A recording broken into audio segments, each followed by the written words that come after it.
'Devara' cinema చూస్తున్నప్పుడు హీరోకి చాలా ఎలివేషన్‌లుంటాయి. అవును. అదంతా ఏందంటే డైరెక్టర్ ఎలివేషన్ ఇవ్వడం, లేపోతే అనిరుద్ బీజీఎంతో ఎలివేషన్ ఇవ్వడం ఇదొక మామూలుగా అందరికీ తెలిసిందే.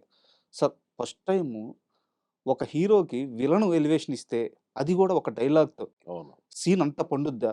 ఆ వాయిస్ అంత ఎఫెక్టివ్‌గా కనిపిస్తుందని ఫస్ట్ టైమ్ అర్థమైంది. ఒక్కసారి మన ఇంటర్వ్యూ ఆ 'దేవరా' డైలాగ్‌తో స్టార్ట్ చేద్దాం సార్. సరే. విలన్ ఎలివేషన్ అని జెప్పి అన్నారు గదా! యాక్చువల్లీ ఎలివేషన్ ఇవ్వాలని డైలాగ్ రాయలే వాళ్ళు. హ్మ్. ఎలివేషన్ వచ్చేలా నా స్టైల్‌గా నేను చెప్పా. ఓకే. అది శివ సార్‌కి కరెక్ట్‌గా నచ్చింది. హ్మ్. సింగిల్ టేక్‌లో ఆయనకు నచ్చినట్టు మనం చేసాం. హ్మ్. సో, అది జరిగిందనమాట. సార్ ఒక్కసారి ఆ డైలాగ్. ఆ సీన్ మీకు తెలుసు గదా! అవును. సైఫ్ అలీ ఖాన్ జెప్తారు. "ఈ పెళ్లిలో దేవర సావుతోటి సంబరాలు జేసుకుందాం" అంటే,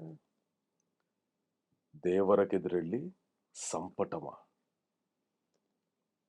సరిగ్గా మూతి మీద మీసం మొలవక ముందే సముద్రంలో ఉన్న సొరని చీల్చి చంపి ఒడ్డుకు లాక్కొచ్చి పడేసినాడు దేవర."